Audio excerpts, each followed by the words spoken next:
Hello, my name is Anissa Blue, and today I'm back with another YouTube video. Y'all, I know I've been gone for, has it been a month? 2 weeks or something like that. But week, the weekend before last, I had to take an SAT, and I already know I won't be able to record, but I was still taking down the notes for the case that I wanted to do. I'm not doing that case today because I'm still not going to take down notes. Y'all, these notes for that case that I'm gonna be doing, and I'm still debating if I want to do it on YouTube or my podcast, but I'll be letting y'all know because if I'm not finished with these notes by today, I'm not doing that case on YouTube. I'm just gonna do it on my podcast because it's just too much, and I'll be leaving my podcast down below. You can find it on Apple Podcasts, Google Podcasts, Spotify. Well, I'm pretty sure you can find it on any of those apps. But my podcast is Anissa underscore true crime. But I'll be leaving the link down below. So the case I chose today is the Shari Smith case. Her real name is Sharon, but everybody calls her Shari, so I'll be calling her Shari. At 3:38 p.m. Shari arrived home on May. I started that off all wrong. At 3:38 p.m. May 31st, 1985, Shari arrived home from a graduation pool party. She stopped at the top of her driveway to get the mail. Her dad seen her pull in from his office at the house, so he kept on doing what he was doing in his office, and he noticed that 5 or 10 minutes went past and he didn't hear the front door open and Shari didn't come in. So he looked at his window. He seen Shari's car still there. So he came out the house, went up the driveway, and noticed that the car door was open, the car was still running, and her purse was in the seat. But there was no Shari. So he ran back to the house, told his wife, and they called the police. The police came and they started a search immediately because there's no way a girl just arrived home and she just go missing from my driveway like that. Like, okay, if she was trying to run away, I'm pretty sure she wouldn't pull into her driveway and try to run away.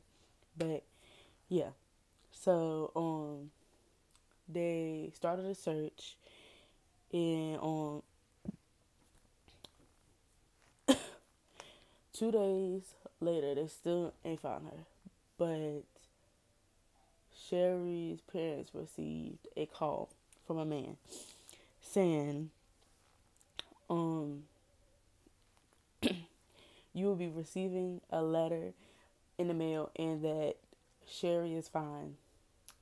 So the police, they had to turn it into the police.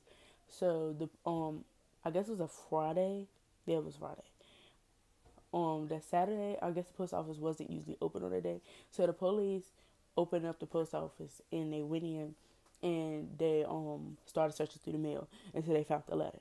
They got the letter that was wrote to them, and Shari wrote it. Y'all, when I tell you this letter is sad, it's sad. So if you want to skip this part, you can, but I'm ready to tell you what the letter said. She wrote, I love you. I love you. I love y'all. Don't let this ruin y'all lives. Just keep on moving one day at a time for Jesus. Some good will come out of this. My thoughts will be with you and in you always. And she put closed casket. So, y'all, for real, like, she already knew she was gonna die by saying closed casket. So she knew she was gonna die, and that when they found her, her body was gonna be badly decomposed or something. Like, that's crazy. Like, you writing a letter knowing you're gonna die. I can't even think about that. Like, I'm just knowing I'm ready to die. Like, I'm ready to write this letter to my parents, knowing I'm ready to die. Oh, imagine what she was going through. But so they sent the letter off to be examined for anything. So they kept on searching or whatever, and then the man called back again, and he asked, "Did you receive the letter?" And they was like, "Yeah, we received the letter." And he was like, "Do you believe I have your daughter?" And the mom was like, "I don't know. Can I speak to my daughter or whatever?" And then he was like, call off the search, and your daughter will be fine or whatever." So then later on that evening, the man called back again, saying, um, she's alive and she will be released soon. So, he was just really calling to get under their skin, trying to, I don't know, he was just doing too much. Like, he was calling, trying to get them people to, like, to taunt them and stuff. Like, they already going through something, their daughter missing, and you probably are the possible person that have their daughter, and you just calling just to taunt with them. And then you sent the letter that their daughter wrote, saying that she's going to die and to have the casket closed. Like, that's too much. So 5 days into the kidnapping or whatever, he called again. He asked this, yeah, he spoke to the mom and Sherry's older sister. She was 21, and said he killed her. And well, he didn't literally say that he killed her, but how he was speaking, he was saying that he killed her. He was like, what did he say? He was saying like, um, Sherry has gone with the Lord and stuff like that.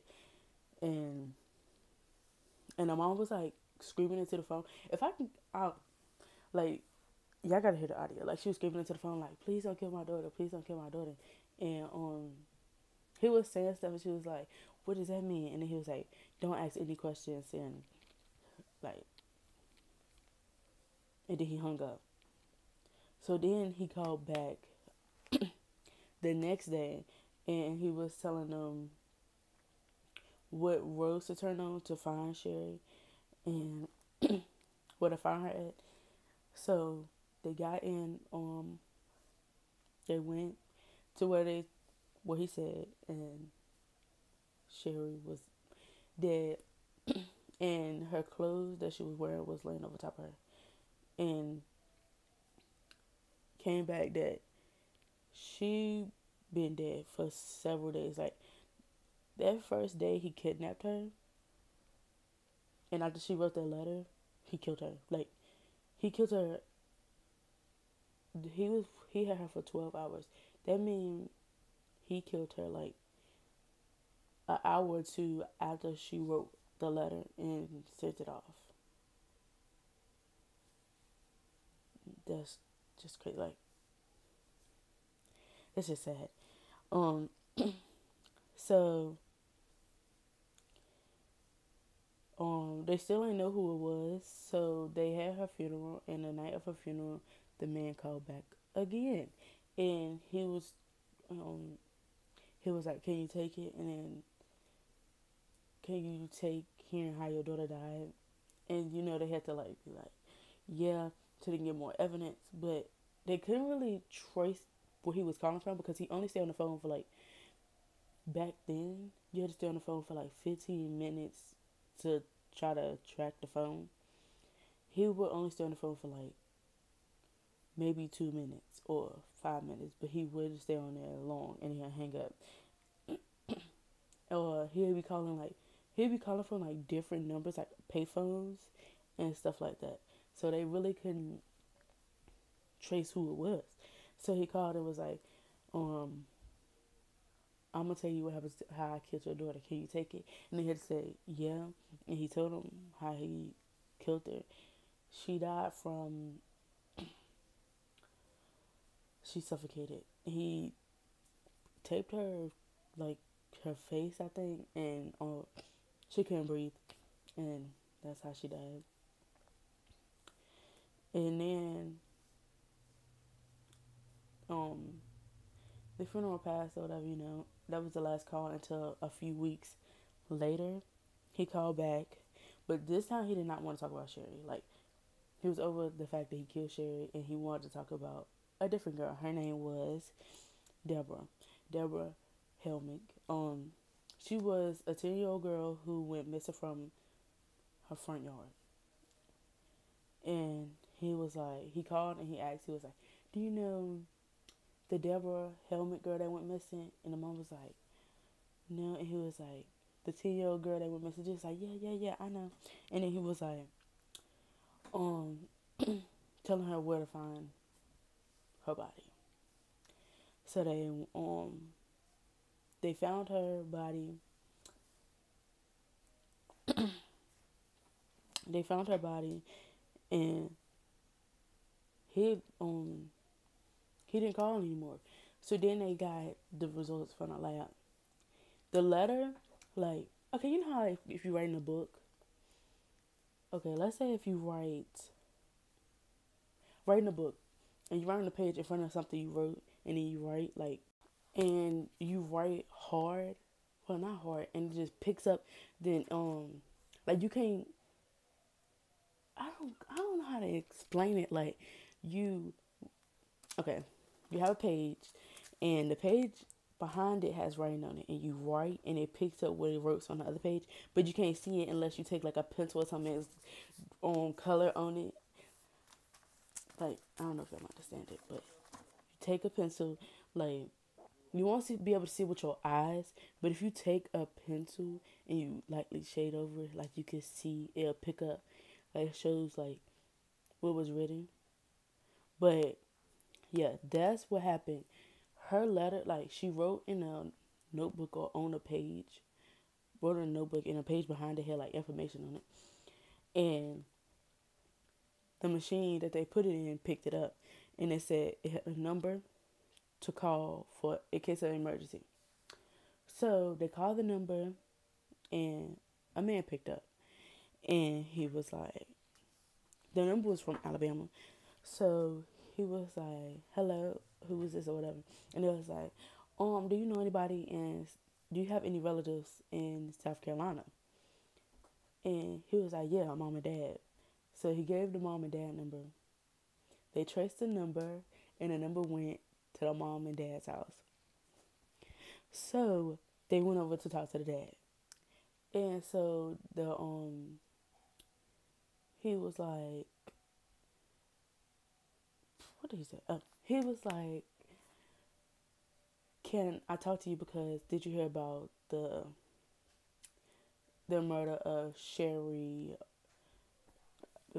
Smith? And he was like, yeah, I heard about it. And he was like, where was you at that time? He was like, I was on vacation with my wife at the time, in which he was on vacation with his wife. And it was like, well, can you come? They did record the phone calls with the mom and stuff, the mom and the man. And he was like, can you come listen to this audio to see if you can recognize the voice? So listen to the audio, and he said the voice is Larry's. I'm on the wrong page. Yeah, he was like, the voice is Larry. Larry was house sitting for them for 6 weeks while they was on vacation. He got him because Larry worked for him, so he got him to house at his house for 6 weeks. And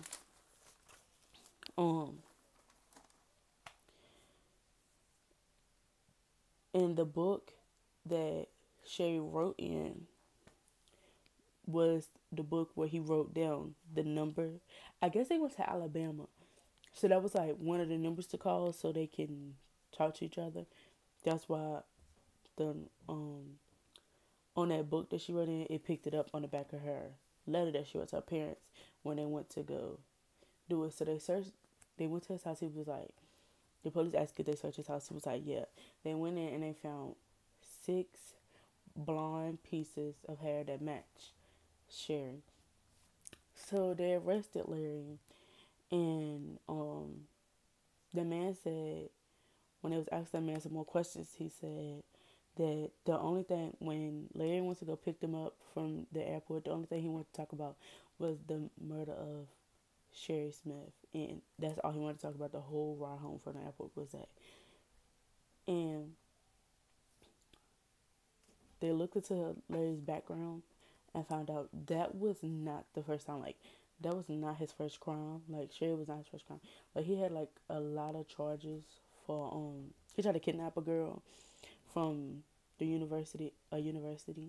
He had like charges and all that. Like, so they arrested him and they charged him with both of the murders of Shari and Debra, and he was sentenced to the death penalty by electric chair. And he was the last person to ever get killed by the electric chair in South Carolina. So, y'all, like, I feel like for that, for them to only have one piece of evidence was a letter, I feel like they can literally solve a lot of cases that's unsolved. Like these old cases that are not solved, and some of the old cases have like more evidence than this case, and they're not solved. I feel like they can solve these old cases since there is like, okay, what's the case? Like the John Bonet Ramsey case, I feel like everybody knows who did that, and I feel like they should like look into it more. They got the note, like they can try to send a note off like they did in this case, and see if there's anything on the back of it or anything. Even though the crime scene was kind of contaminated, I feel like they could still figure out who did it. And what's another case? I don't know about the Black Dahlian because I don't even know if they really have a lot of evidence on the case. But I don't even think, do they even have evidence for that case?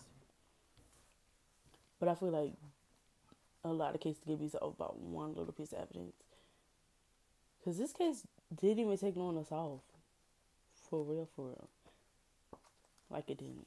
But I can, like, she was really, really a strong girl because it couldn't have been me. Like, she knew she was ready to die. And she had to write a letter to her parents. I don't know what I would have did in that situation. Like, she was really strong. But anyways, thank you for watching my YouTube video. And oh, y'all should follow I have a true crime Instagram, and I post different cases, like not just the cases on my YouTube channel. I post like a lot of missing people cases and murder cases on there. And I write like a little under it, I write like a little summary of the case.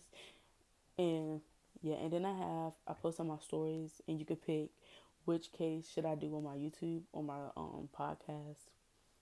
So yeah, y'all should follow. It is Anissa _ True Crime. I'll be leaving that in the description with my podcast because I think I'm gonna do the case that I was telling y'all about at the beginning. I think I'm gonna do that one on my podcast because it's long. So thank you for watching. Like, comment, and subscribe. Turn on y'all post notifications because y'all know I post randomly, but I'm gonna try to get back to posting every week. But see ya.